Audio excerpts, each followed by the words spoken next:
Good morning, cellists.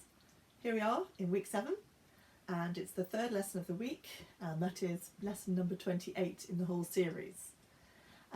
Today, for our left hand technique, we're going to be looking at a diminished seventh, which we have looked at a few already in this series.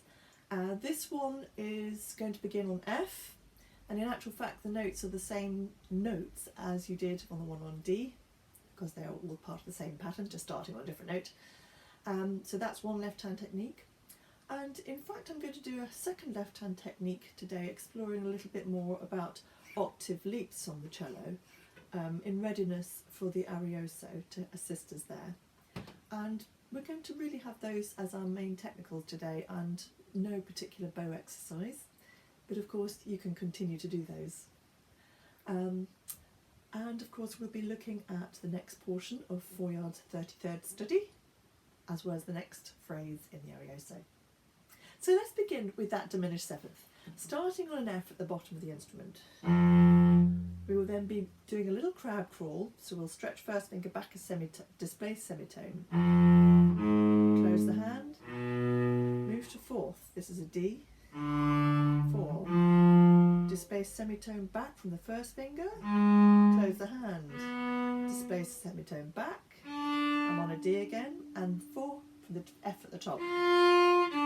Same in reverse, stretch a displaced semitone for the little finger, close the first finger in, I'm on a G sharp there, stretch the displaced semitone for the little finger onto an F, bring the first finger in onto a D, so we're fully in fourth position at that moment.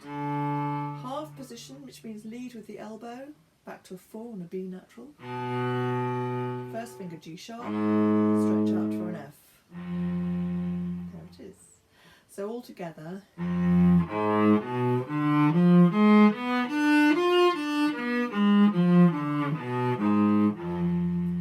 And I think what you could do is try some slurring with this. Now, the obvious one, 4 notes for a bow. Okay.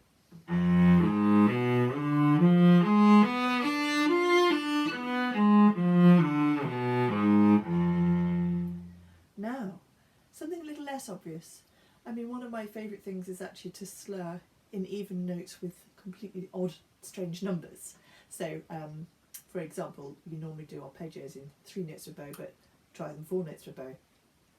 In this case, we're going to do 5 notes in the bow stroke, but we're not going to remain even. I mean, you could have 1, 2, 3, 4, 5, 1, 2, 3, 4, 5, 1, 2, 3, 4, 5, 1, 2. And of course there is an odd number left over at the bottom there, which is the same as a matter of interest. If you do your scales, if you do 3 octave scales in groups of 5, you'll also end up with 2 by themselves at the bottom.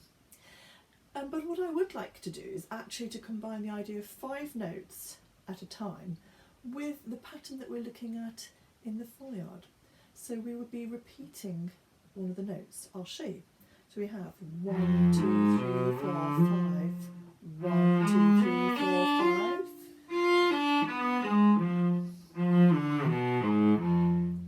So of course each time I arrive at an F, I'm actually alighting at that note, and then I'm going to reinitiate on the same note, in which case it fits the pattern really prettily. And it's exactly like we have the 1, 2, 3, 4, 5.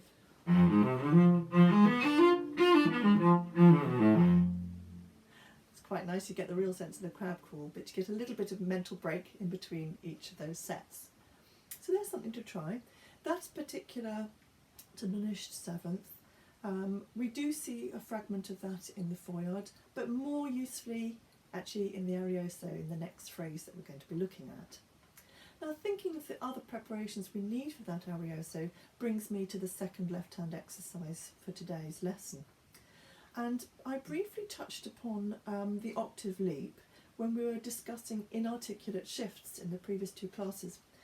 Inarticulate being it's starting on and arriving on the same finger. And I pointed out that actually we use the first finger to measure a great deal, so that in the example I gave was this. And that moving for this octave B, my first finger has travelled to a G and then I've stretched to the B. So actual fact, there is underneath that articulated shift, which is it's articulated by the third finger going down at the top, but underneath it is an inarticulate one shifting from a B to a G. And this is a very useful principle to be practiced to do your octave leaps. We can then migrate to the next note of the C. I've got a 1 on the C. I've slid up to an A. I put a third finger down. The difference between these two, if you want to observe that, is that of course at the top here between the A and the C is a minor third, whereas when I slid up to the G and put my B, third finger on B, it's a major third. So there is a slight difference in the hand shape at the top. Now if you want to explore this further, I would very much recommend you have a look at Feuillard's daily exercises. I think it's chapter 16, and the pattern is this.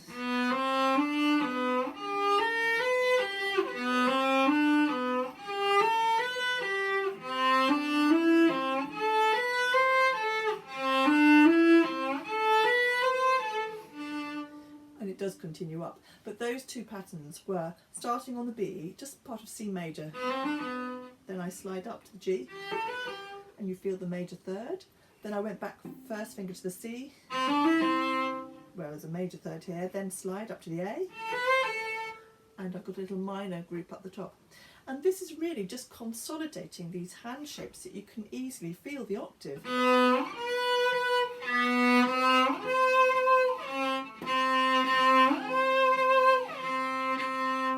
There it is.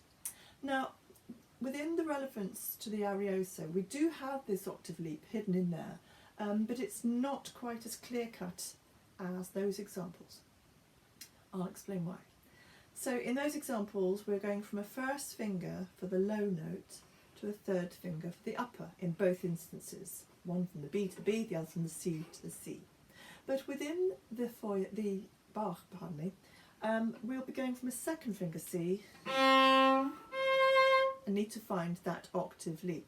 So in actual fact, your hand is travelling slightly further than it is for the octave practices, because in the octave practice we've got first finger on a C to third finger on the C. In this case, our second finger's on the C, so we're really going from a B. So here's what I propose you might practice, and that is from a B to a G for the octave leap for a B, and then from the B again, from the B to an A to a C. Try and bear with me on this, it will be helpful so that you really feel confident about this leap. There is a slight snag when we come to it in the piece, and that is that we will have actually let go of all contact with the instrument and be on an open A. So you really have to feel absolute assurance about where your hand has been and where it's about to go to, because we won't be able to slide on the first finger in that case. We'll come to that in context in a short while. It's food for thought, and you can see why I haven't given you a bow exercise. There's quite a lot of content in that left hand technique. Right, now Feuillard, study number 33. We have got to bar 8, and during this next few bars we're going to have a really fascinating modulation going on, and the use of implied seventh harmonies, which is sort of dominant seventh harmonies, which we have touched on in this series. So we begin with a nice rise and fall of a B flat major, really. Nice and bright and cheery. And then we stay on the same note while our finger is in the same place, and we rename it. It's not a B flat now, it's going to be an A sharp. And I'm going to move in the same, almost the same location. So I shift to actually upper second to C sharp, whereas previously I'd shifted to lower third onto a D. So there's a semitone difference in the hand shift. And you can hear that although I'm beginning on the same note, they're actually enharmonic equivalents. So we're starting B flat major. Now it's A sharp. And the implication implication is an F sharp major with added minor seventh. F sharp 7 is the dominant of B.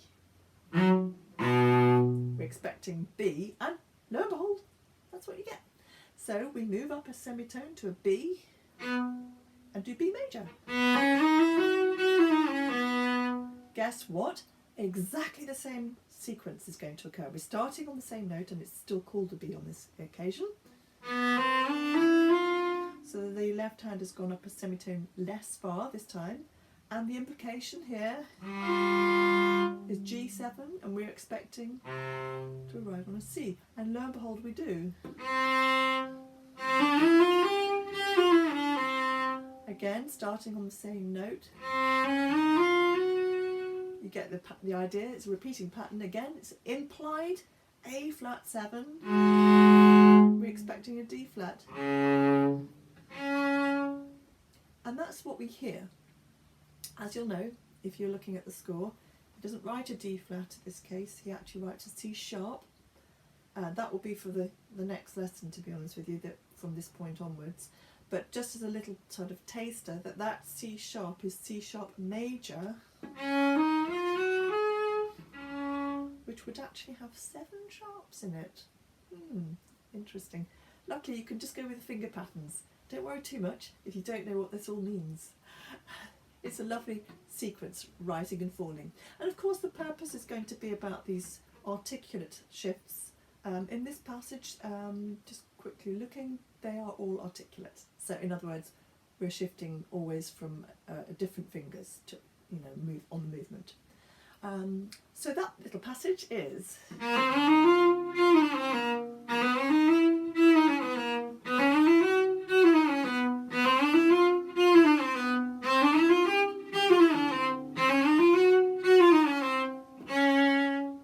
And we'll finish off the story tomorrow. The nice thing with that is there's a lovely sense of repetition, rising sequence. Your ear is expecting something, and your fingers too, because these patterns are always the same. That we're rising 1, 3, 1, 2, 4, and then the following bar we're going up 1, 2, 1, 3, 4. So we've swapped the 2 and 3 round, and then we just keep on rising by a semitone. It's actually a very clever mechanism. Right, let's now move on to music, which is Arioso, and we're beginning the second section just after the second time bar. In actual fact, this is halfway through a bar. That's F natural, depending on which edition you've got. It might look like a brand new bar because there's a little repeat mark halfway through the bar just before that F natural, but be careful, that's actually all bar 7. So the first time bar, the second time bar, and this beginning are all bar 7.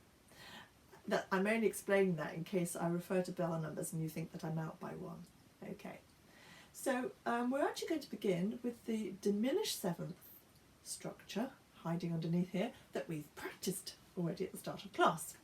So we start on the F natural, and in this case I'm beginning with the second finger so I can add warmth.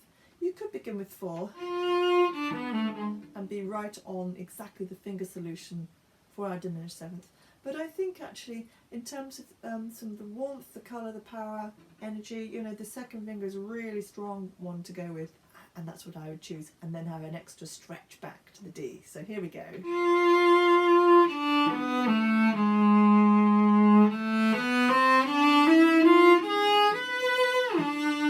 Now so far they're all based on this diminished 7th. We've got a couple of extra notes in there which are all part of the same series. Feel free to practice that slightly higher version.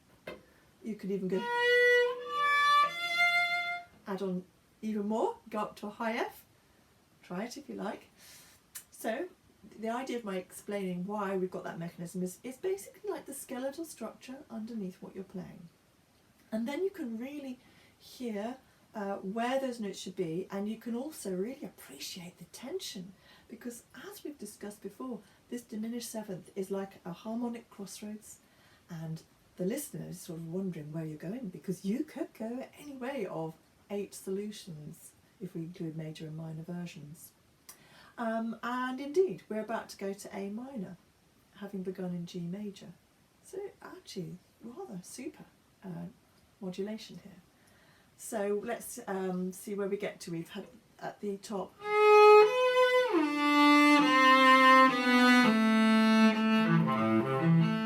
you can hear the A minor resonating in there, and we're about to come up with our hidden octave rise.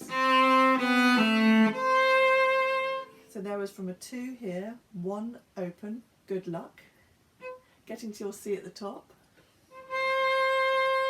then a tiny nudge shift of a semitone, so this would be an inarticulate shift. Make sure that your left arm is nicely risen. I mean, you'll have hopefully risen it for this shift, which is all to do with swoops that we'll have practiced as well.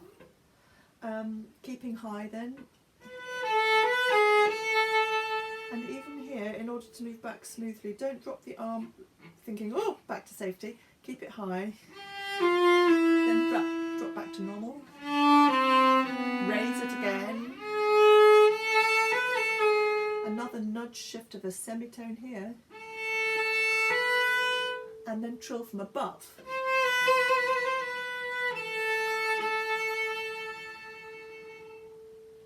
And that's what we have.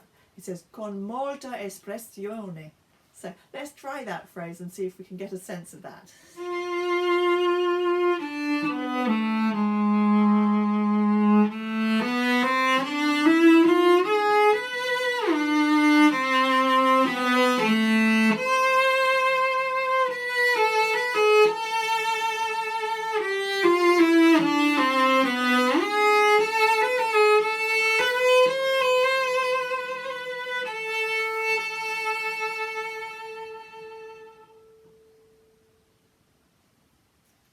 We'll get the last part tomorrow, which is quite a chunk, and it's going to then go back to something peaceful, and the passion sort of has now simmered, and we'll have a recap of our opening phrase as well.